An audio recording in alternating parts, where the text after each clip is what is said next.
Let's move this out of the way. There we go. So we're live on YouTube, Facebook, and Instagram. So the topic, the title, the conversation, the question is, what is representing our ancestors? Well, we can't have none of that now. Maybe I do need to put the headphones on, but it doesn't matter. You hear the notification. Let me see if I turn the volume down. Some of you already know about my work and what I do. Okay, let me see. Thank you. Yeah, long time. Thank you very much. So funny when people say, "Congratulations, Desiree." Desiree Dixon Smith. I like that name. So, yeah, some of you know about my work representing our ancestors, representing our stories. And then I have a certain another variation that I call representing your ancestors. We'll talk a little bit about that maybe, but tonight I want to talk about it's tonight for me. It's evening for most. Well, actually, no, in Atlanta's 8:23.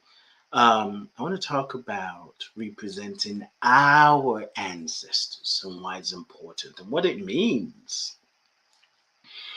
But before we do, I just want to take a moment to connect, to listen. And I just invite you to take a deep breath,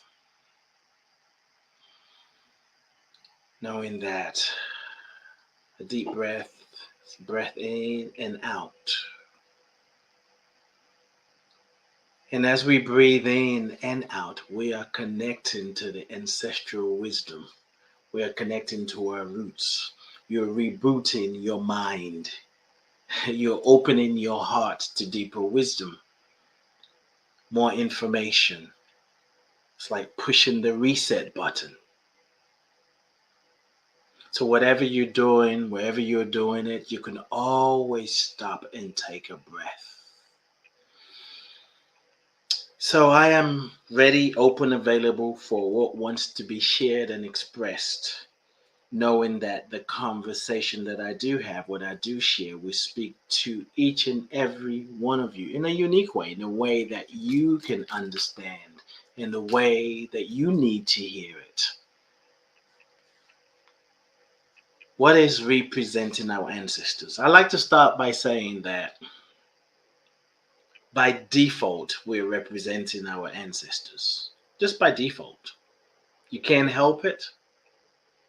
You're going to represent them whether you know it or not. Whether your ancestors, you found out they did horrible things or they did great things, or maybe they did horrible and great things, and you don't want to represent the horrible things and the great things. It's in you. It's in you, it's a part of you. Father David Strong. Oof, feel that name. By default, we represent our ancestors. Now, representing our ancestors, that's a conscious, intentional way of living. It is a way, it's a choice to wake up, to be aware, to remember, so that we can create a new way of being and a new way of living and telling a new story. The whole program that I offer now is called Representing Our Ancestors, representing our stories. When you represent your ancestors, because it is a conscious way of being, an intentional way of being, by default, you're going to represent your story in a different way. You're going to tell the story about your life in a new way. The old stories will have to fall away. The stories of not enough.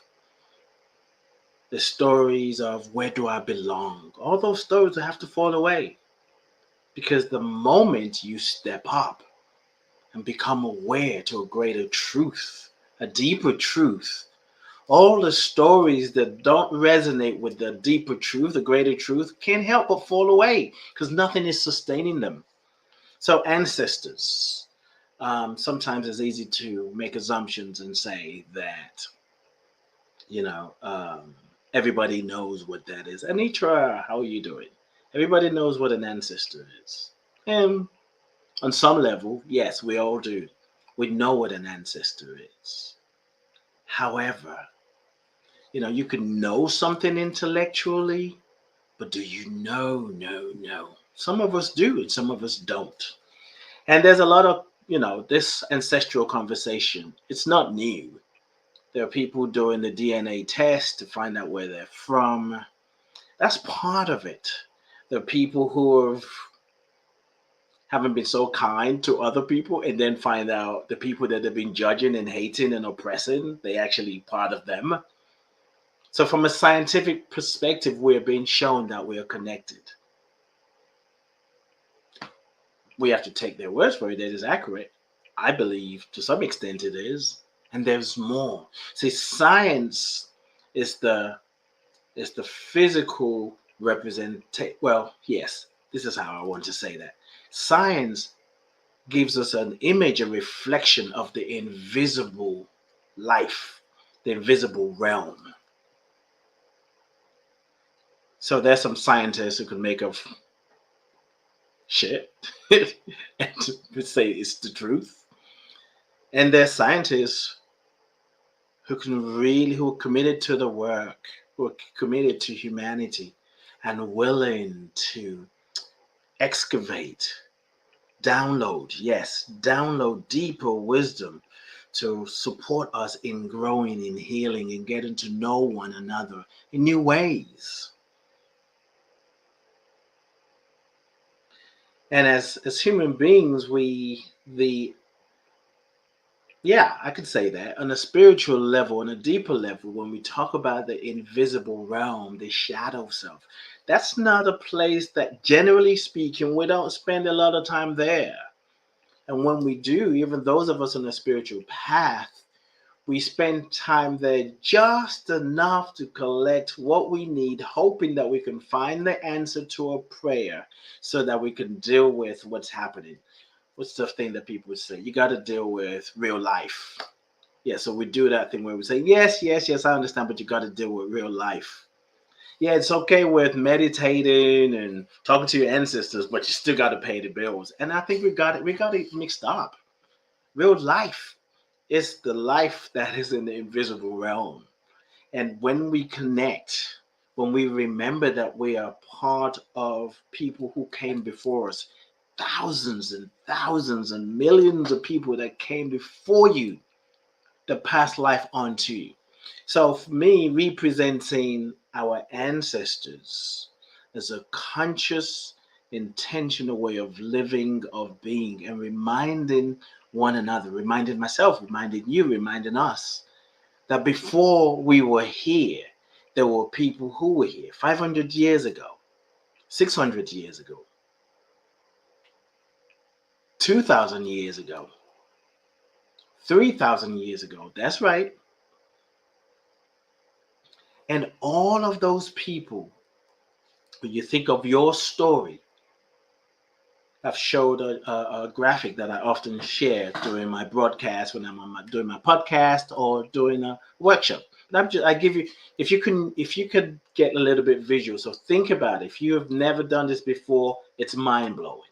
So you think of yourself, and even if you've done it before, you might catch something new. So there's you, right? For you to be here, you have your parents, and then they have their parents, which are your grandparents, right? And then there's great grandparents. And then the great, great, great, great, great, great, great. And it goes on and on and on and on and on and on. But the mind, the human mind can't understand that. Because oftentimes we're only talking about our parents, our grandparents, and maybe great grandparents. Every now and then we might pull out pictures of our great great grandparents. Some people are lucky enough to have that. Some of us don't have that. But there are people who came before your great great grandparents,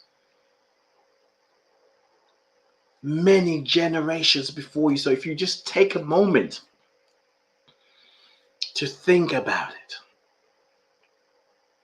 that the people who came before your grandparents, just think about that. Feel about that for a minute.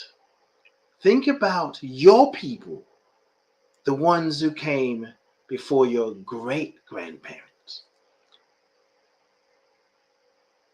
your great great grandparents. Feel it more so than think about it, really, because your mind can't figure it out. The logical mind can't. There's nothing to grasp, and there is nothing unless you're seeing numbers, unless you're seeing pictures. Then they're the great great great grandparents. Where did they live? How did they live? What were they doing? Do you feel them as people who suffered? Because, oh my God, they were in the rough days. Or can you imagine them being joyful? And allow yourself to just soften your mind, your thoughts, and allow yourself to see and capture that there are thousands and thousands and millions of people that came before you, and they passed life on to you. Because of them, you exist. You exist because of those who came before you in the past, who are living through you in the present moment. Yeah, that would jack the logical mind up. It's like, what do you mean? They're in the past and living me right now? This is about consciousness. This is when you allow yourself to go as far back as you can, and you allow yourself to feel into it, you're actually extending your spiritual roots deeper. You create a sense of, you're anchoring yourself.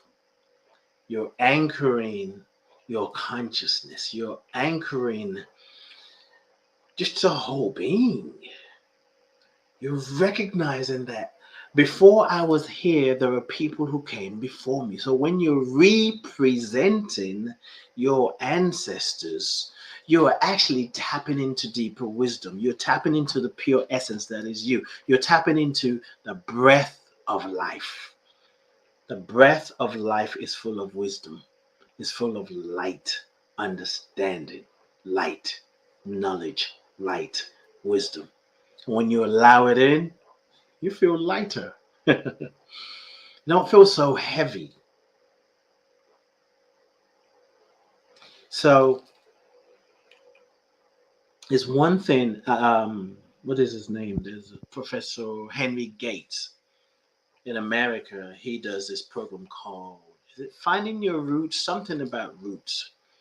And I just find it so fascinating that when he presents what he found to people, whatever the story is, whether they're story of suffering, whether there are stories of celebration, rejoicing, happiness, sorrow, everyone that I've seen, there's a moment where they stop and the whole thing literally takes their breath away, and sometimes they cry. Sometimes maybe tears of sadness. But there is something when you remember on a deep, visceral level that there are people who came before you. It changes your vibration. It changes your cellular structure. It changes how you see yourself. It changes your story. We're going through and growing through a lot in this day and age. A lot is happening, and our nervous system is getting overwhelmed sometimes. Stories and information of things that are happening that we are struggling to understand.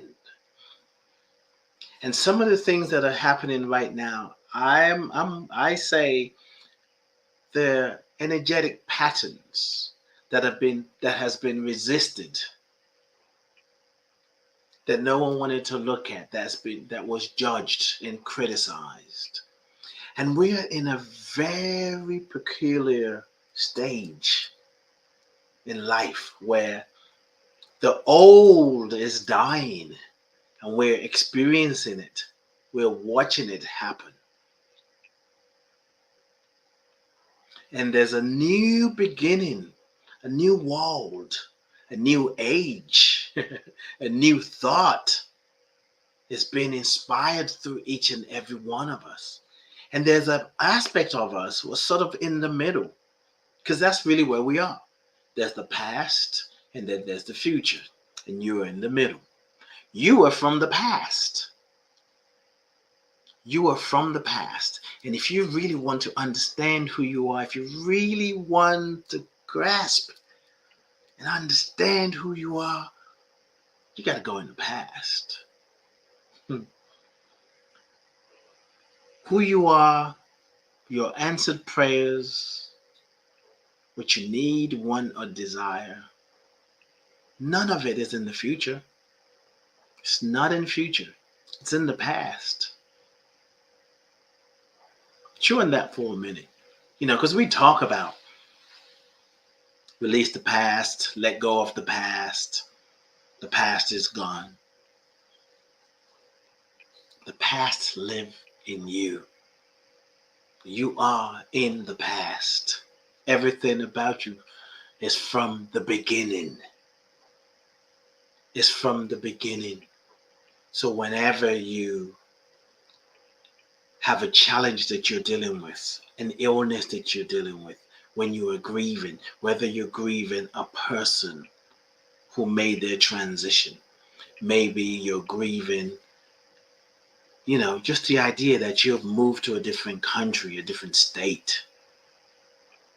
Maybe you're grieving dreams that you had in the past, many years ago when you were younger. You just knew that you were going to be whatever, a pilot, a nurse, a doctor. But now you're doing something else. And even though you enjoy it, you love it, to some extent, it gives you life. But you find yourself wondering, what would my life look like if I had followed my dreams?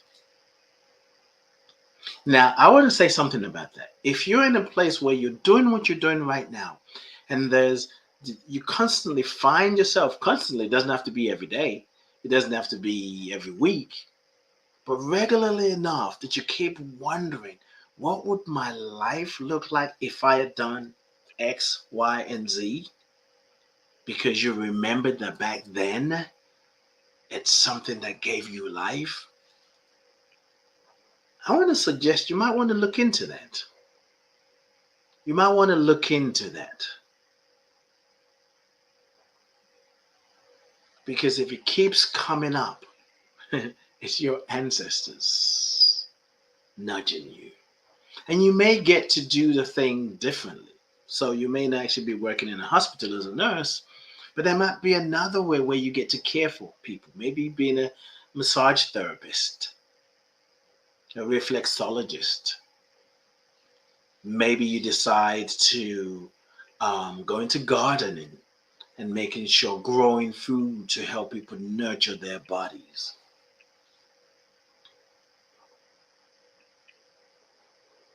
This conscious way of living, this conscious way, intentional way of living actually opens your mind to thinking differently. And not only open your mind, right? It keeps you resilient. You tap into a joy that's hard to describe. It doesn't mean you don't go through life's situation. It doesn't mean you don't go through the challenges. But the way you move through challenges is different because you're anchored. You're anchored in the past, in the beginning.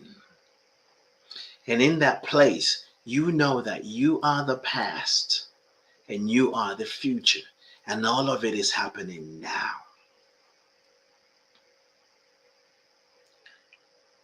An easy way to tap into your ancestral lineage, to tap into your roots, is to think about your parents.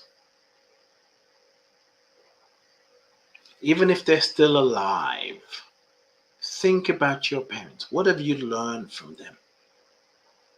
What are some of the challenges you experience being in the same space or talking to your parents? Do you find yourself talking like your mother or talking like your father or looking like your father? I see my father in my face sometimes, on my face, in my face, and I'm just like, wow, when did that happen? It's easier for some. Well, it's easier when we do the ancestral thing. Most people to say, oh yeah, I'm connecting with my ancestors. But sometimes we can't even stand the elders that are here. What makes us think we can skip a generation in order to go to the ones who are not in a physical body? I mean, maybe we can. Maybe you can. But the quickest way to connect with those who are not in the physical body is honoring those who are here, learning what they have to offer, even if they tell you their stories so many times. Stories about how you used to say a certain word when you were younger, story about what happened when they lived somewhere in your childhood home. Those stories, there's going to come a time when you're going to miss hearing them. But in those stories, there's wisdom as well that you can get from it. Sometimes, we get so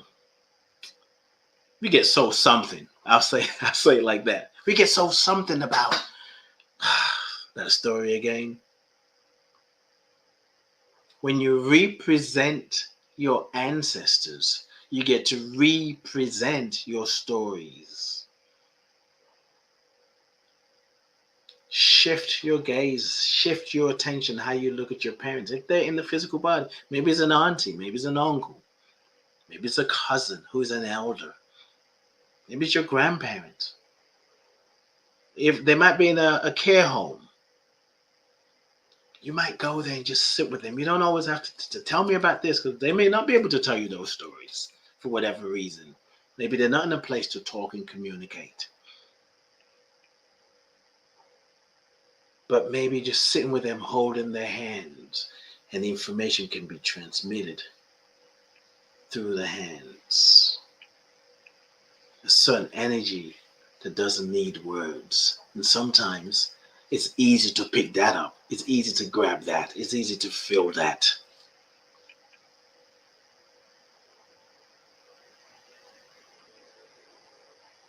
Representing your ancestors is also about healing the grief. We're grieving.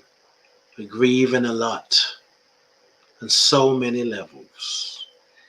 And for my brothers and sisters in America, all the things that happen in America, it's not just happening in America, it's happening globally. Sometimes part of the healing and the shift in consciousness is actually allowing yourself to go on YouTube and just Google news. Just think of a country. News in Australia. News in St. Lucia. What is going on? News in Brazil. And see some of the things that's happening. You realize, this human experience is an interesting one. And it allows you to open up your view and loosen up the grip. There's a lot of things happening across the world globally. And sometimes it's just easy for us to just focus on what's going on in our neighborhood. And that neighborhood could be, and I mean your neighborhood as in your country.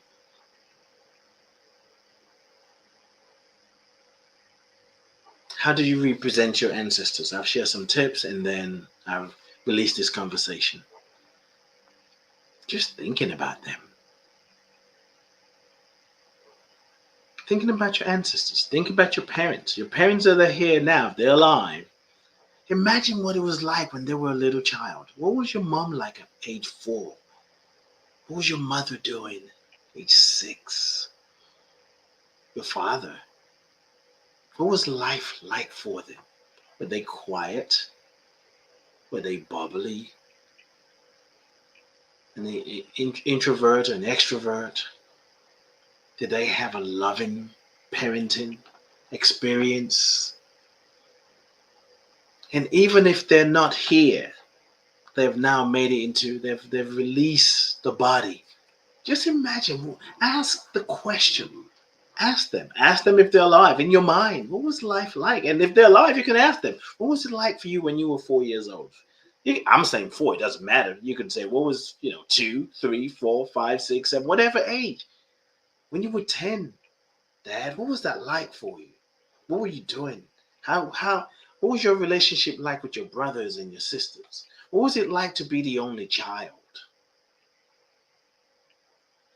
Listen to what they say, and as well breathe in so you can feel and catch something that's deeper than the words. It helps you on your journey of belonging. It helps you.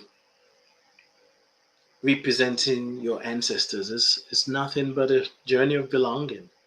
We're trying to figure out where we belong. We're looking for our tribe. But here's the thing. Be careful on that journey of looking for your tribe. You're trying to see where you fit in, right? Where you belong. You were never created to fit in. You were created to stand out. You're unique, so you can't help but stand out. And if you really want to fit in, you've got to become so, what's the word? Not perfect. That's not the word. You got to learn. If you want to fit in, you got to learn to stand out. You got to give yourself permission to stand out. You got to give yourself permission to make mistakes. I'm going to be talking more about that tomorrow on my podcast. Well, it's later today for me. So, representing your ancestors is a conscious, intentional way of being. And if you don't know, if you're thinking, how do I connect with my ancestors? Just that simple technique of wondering what it was like. What was your parents' childhood like? What did they go through? Did they grow up in a poor family? And just ask the question. You don't even have to overthink it. Something will happen. It could happen in your dreams. It could happen, a conversation will happen with maybe you and your siblings.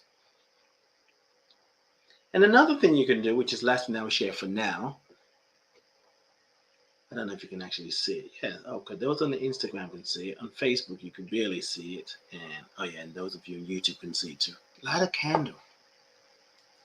That's a daily ritual for me every day. Light a candle for you, for your ancestors. Keep their light, their presence visible.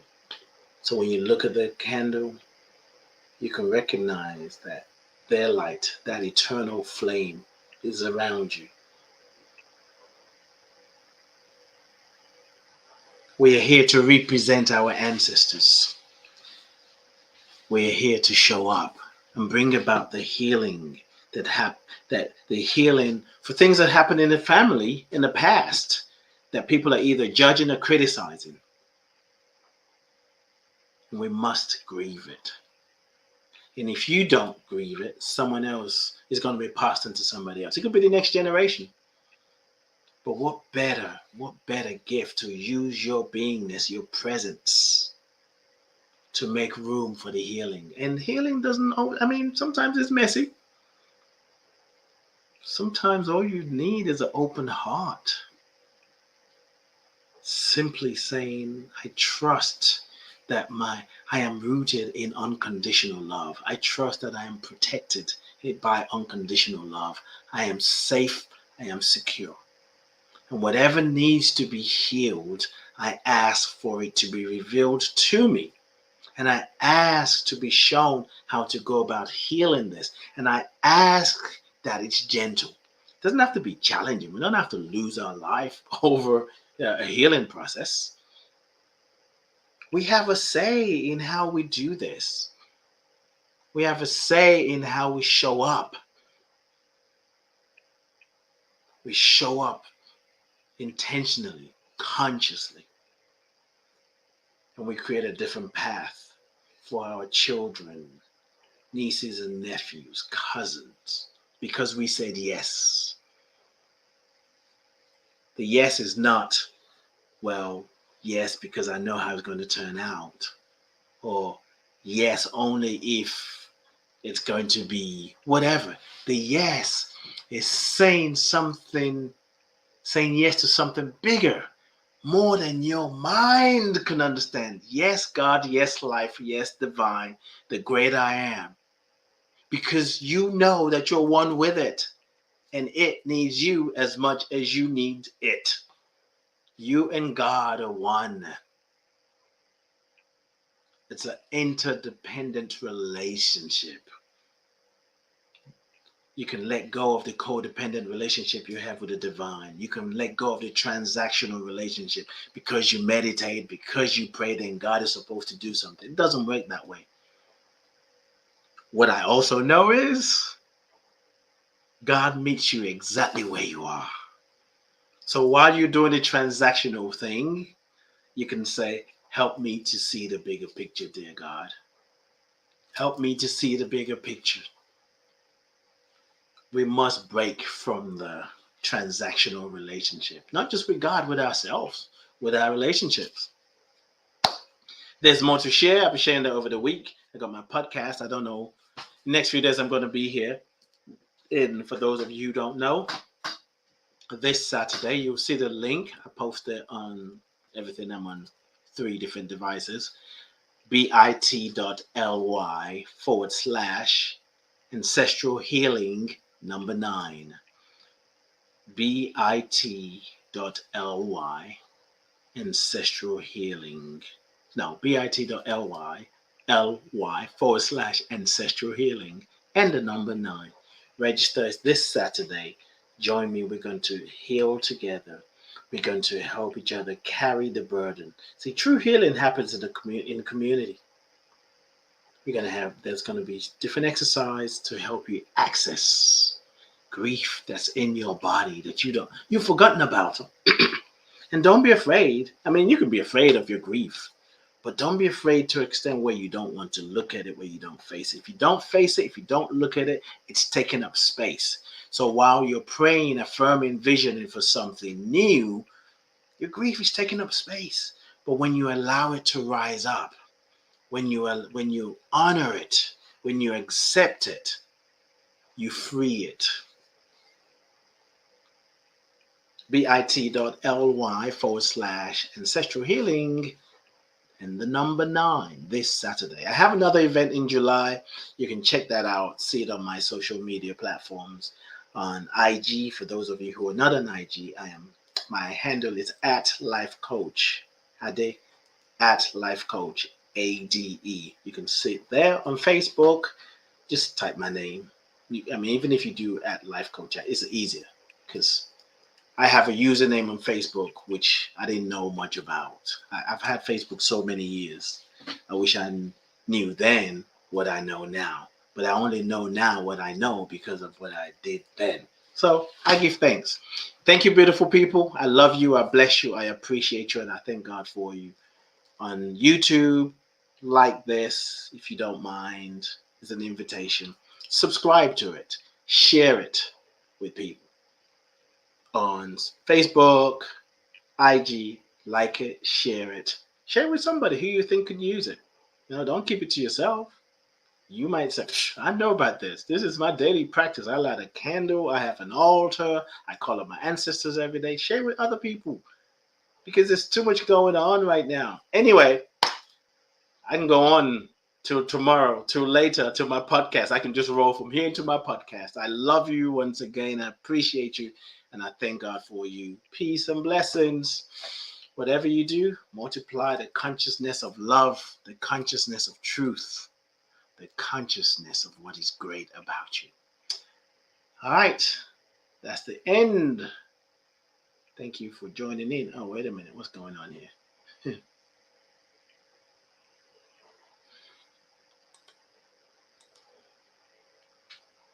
Finish.